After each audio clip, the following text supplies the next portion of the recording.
Ezequiel Adamowski, doctor en Historia, profesor en la UBA y en la USAM, profesor en UBA y UNSAM, investigador del CONICET. Buenas tardes. Me pidieron los amigos de CRIA que para lanzar esta jornada hicieron una breve semblanza de la historia de las contracumbres. No sé si por historiador o por haber estado en alguna de ellas. Las contracumbres identifican un hecho crucial, que es que el dominio del mercado global, eso que hemos llamado globalización, no es meramente un dominio económico, que hay una arquitectura política que es la que ha empujado a su favor, la que lo regula, la que lo administra. Una arquitectura política que fue construida lentamente, en las sombras, durante décadas. No es cierto que los partidarios del libre mercado no se apoyen o prescindan de instituciones políticas o que quieran que no haya instituciones políticas. Lo que han hecho, por el contrario, es crear nuevos tipos de instituciones políticas supranacionales. Y esta historia comienza, voy a pedir que pasen, comienza por el año 1920, un momento en el cual los movimientos nacionalistas y fascistas, por un lado, el comunismo por el otro, y diversas expresiones democráticas en distintos países pusieron en serio riesgo la estabilidad del orden capitalista mundial. En esa década hubo una serie de pensadores, economistas liberales austríacos, sobre todo, los más conocidos son Mises y Hayek, que comenzaron a pensar en un nuevo orden político mundial, un orden capaz de resguardar a los mercados y resguardarlos fundamentalmente de la política, es decir, hacer de los mercados algo inalcanzable por la soberanía popular. Diseñaron y empujaron desde entonces una serie de instituciones internacionales con ese fin, para proteger el mercado y a los agentes del mercado del influjo de la democracia en cualquiera de sus expresiones, de modo tal que la soberanía popular fuese encorsetada, y así es como sigue hasta hoy dentro de los estados nacionales, mientras que el mercado es regulado y administrado por instituciones políticas que son supranacionales y a las cuales no llega la soberanía popular, ¿no? Por su influjo, entre otras, se crearon tratados comerciales, primero en países europeos, la Corte Europea de Justicia en 1952, la Comunidad Económica Europea unos pocos años después.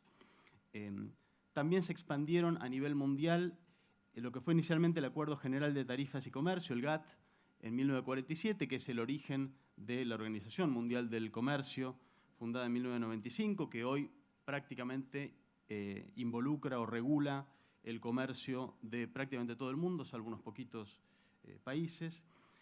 Instituciones financieras junto con eso, el Banco Mundial en el 44, el FMI en el 45, y finalmente organizaciones internacionales de naciones, por supuesto las Naciones Unidas en 1945, pero muy pronto puenteada, dado el carácter más o menos democrático de la ONU, en el sentido que cada nación tiene un voto, puenteada muy pronto por reuniones específicas de gobiernos ricos, que son los que impulsan la agenda globalizadora, ¿no? El G7 y el G8 desde 1975, el G20 desde 1999, ¿no? Lo que arman son entonces mercados protegidos por instituciones políticas que no están al alcance de los votantes, ¿no? Es un avance entonces de instituciones políticas no democráticas. Y por supuesto hubo varios antecedentes de manifestaciones, cambiamos la filmina, de manifestaciones contra las cumbres y los organismos internacionales, pero el movimiento de las contracumbres se hace visible con mucha fuerza en el año 1999, cuando se transforma en un verdadero movimiento global, ya no, digamos, de resistencias locales, sino articulado globalmente. Hay dos hitos en en ese sentido. Uno es el carnaval contra el capital. Pasamos, no veo cuáles son. El carnaval contra el capital es uno de ellos, de junio del 99, contra la cumbre del G8. Pasamos. Realizado en Londres y en 40 países, con una primera consigna que es crucial en este movimiento. La consigna era: nuestra resistencia es tan transnacional como el capital, y estuvo organizado, entre otros, por el legendario grupo de activistas o de arte político, Reclaim the Streets. Cambiamos. Luego vino, como hito central, quizás más influyente, la batalla de Seattle de noviembre del 99 contra la reunión de la OMC. Cambiamos, por favor. Esta manifestación, esta contracumbre, fue absolutamente crucial por varios motivos. Uno de ellos es que expresó, o fue motorizada más bien, por una coalición inédita entre un conjunto de actores de la sociedad civil que hasta entonces no habían colaborado con esa intensidad, entre otros sindicatos, grupos ambientalistas que en Estados Unidos eran tradicionalmente enemigos estaban enemistados con los sindicatos, ONGs, grupos políticos, asociaciones de consumidores, grupos religiosos, indígenas, anarquistas, feministas, una variedad muy grande de grupos procedentes de diversos países del mundo, que realizaron acciones coordinadas y muy planificadas, entre otros dispositivos, a través de los famosos grupos de afinidad que tomaron de la tradición anarquista, con el uso masivo de formas de acción directa y desobediencia civil, de las cuales Estados Unidos tiene una amplia tradición, y nuevamente acá con una consigna que circuló globalmente, que es así es como luce la democracia. Eso es lo que cantaban en las calles. Y lo más importante quizás de esta contracumbre fue que fue una victoria. A pesar de la represión intensa que hubo en ese momento, consiguieron impedir la reunión de la Organización Mundial del Comercio, lo cual generó un impacto global y un entusiasmo muy claro. En Argentina comienza entonces a haber impacto de este movimiento a partir de la batalla de Seattle. Se empiezan a armar algunos grupos de lo que pronto empezó a llamarse equivocadamente movimiento anti-globalización. Cambiamos de... Importante también de Seattle es que surge en ese momento el primer Indymedia, un centro de medios independiente, como modo de generar un espacio de comunicación alternativa para sortear el bloqueo de la prensa, que en Estados Unidos fue tremendo. La prensa directamente no informó absolutamente nada sobre los eventos mientras estaban ocurriendo. Y con lo interesante del caso es que también esta experiencia de Indymedia se transformó en una red global de contrainformación. En Argentina tuvimos el primer Indymedia en 2001, ¿no? Cambiamos la filmina. Siguieron luego otras contracumbres importantes: Washington en abril 2000 contra el FMI y el Banco Mundial, Montreal en junio del 2001 contra el G20, Gotemburgo también en junio de 2001 contra el Consejo de la Unión Europea. Cambiamos, por favor.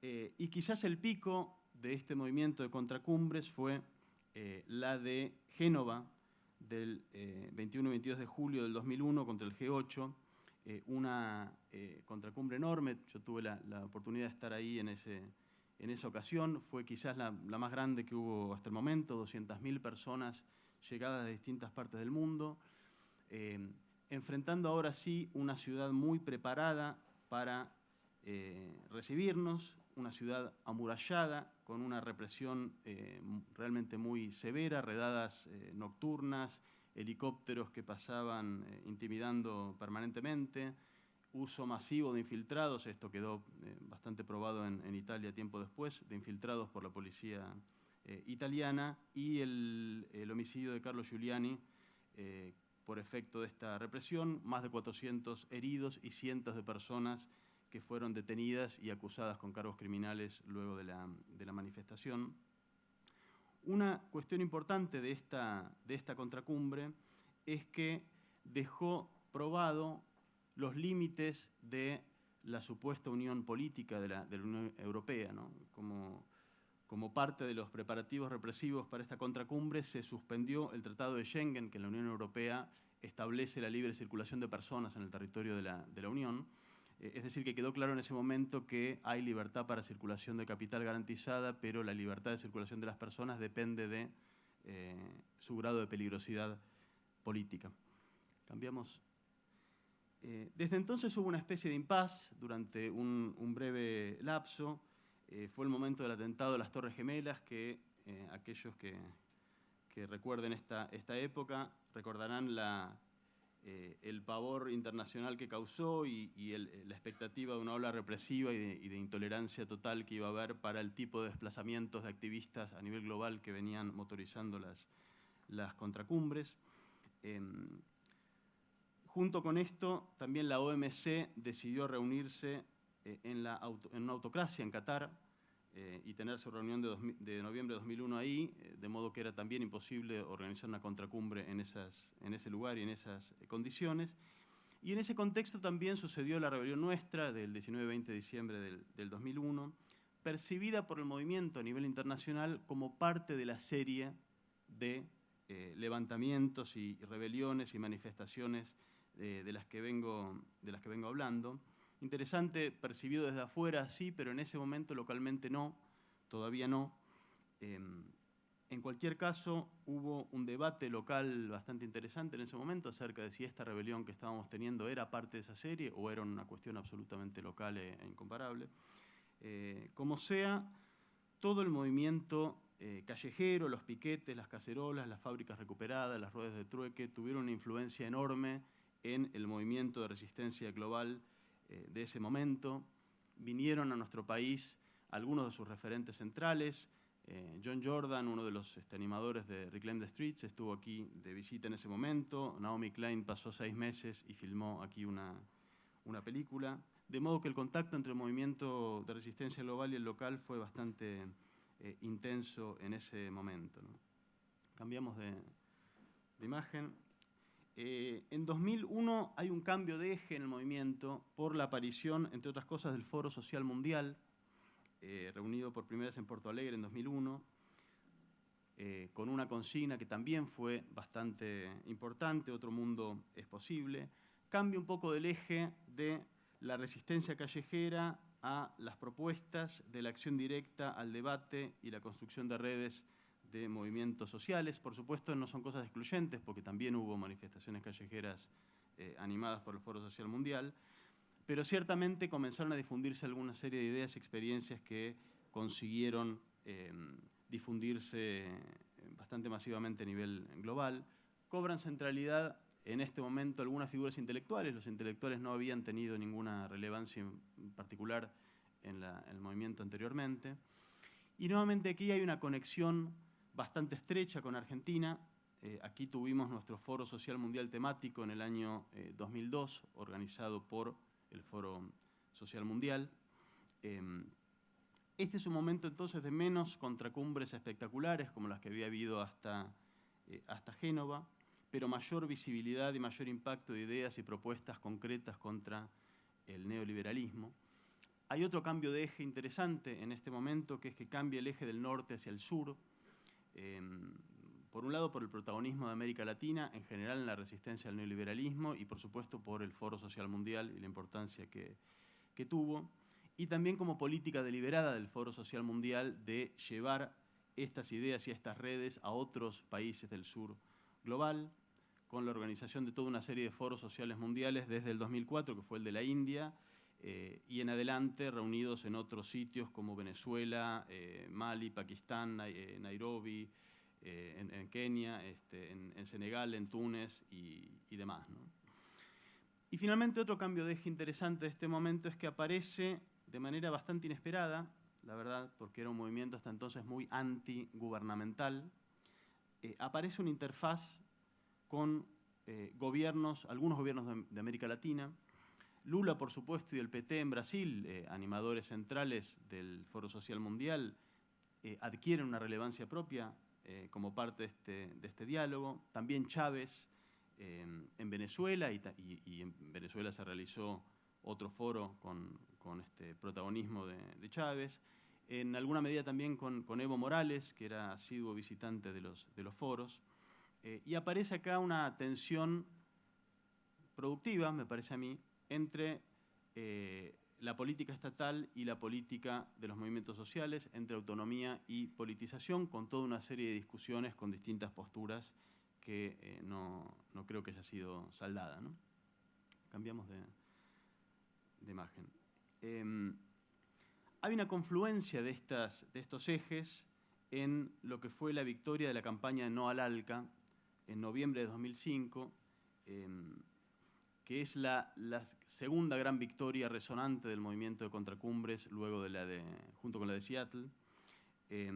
Es, decía, una confluencia porque combina, o lo que explica su éxito es, por un lado, una campaña de base que se realizó durante años con participación de decenas de organizaciones de muchos países, campaña paciente de agitación y difusión.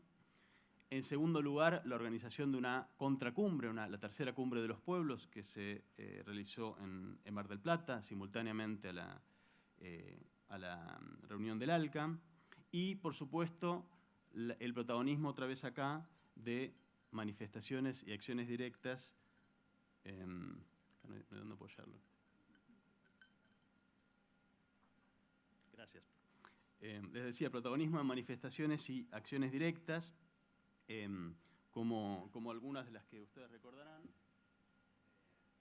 algunas de ellas realizadas por algunos de los anfitriones de este evento. Y cambiamos la filmina, y es innegable que junto con estos tres elementos tuvieron también un protagonismo relevante, diría también central, en la derrota del ALCA, el protagonismo de al menos tres presidentes, Lula, Chávez y Kirchner, en las negociaciones dentro de la sala de reuniones, ¿no?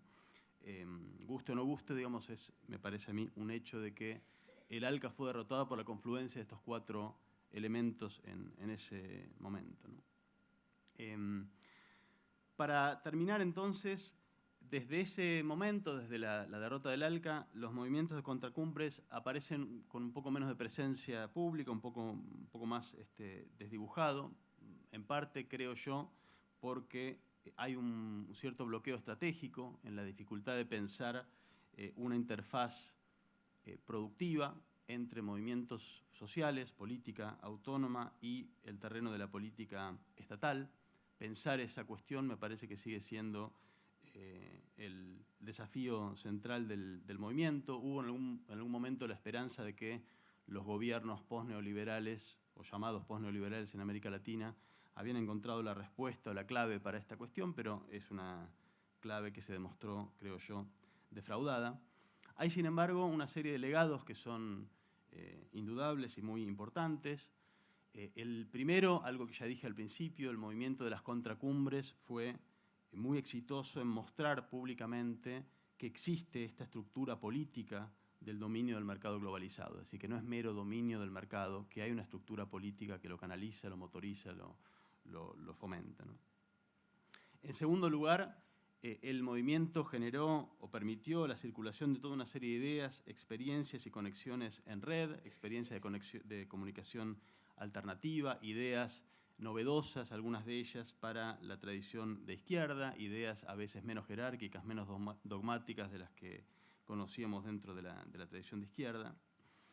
En tercer lugar, otro legado fundamental me parece que fue un extraordinario laboratorio o terreno de ejercicio para la política múltiple, porque estaba claro que en estas contracumbres no había un sujeto social único o privilegiado que las estuviera motorizando, sino que sus organizaciones eran resultado de la articulación y negociación de luchas de sujetos múltiples, con muchas, en algunos casos muchas diferencias y algunas de ellas profundas. Eso creo que dejó una gimnasia, una experiencia que es muy valiosa. Y quizás lo más valioso es algo del orden del mito que dejó este movimiento de contracumbres, que es el mito de la resistencia global, ¿no? La idea de que, como dice el eslogan, que la resistencia puede y debe ser tan global como el capital, ¿no? Esta idea mito que nos anima a buscar formas de articulación más allá del Estado nacional es una idea poderosísima, además porque es una idea de cara al futuro. Es una idea que está claro que no es refractaria per se a la globalización, no es una idea anclada en una vuelta a algún pasado romantizado o nostálgico, es una idea de cara al futuro, es una idea que invita a apropiarse de la globalización, pero desde abajo. Bien, este fue mi pequeño aporte para alimentar a la criatura, entonces, muchas gracias.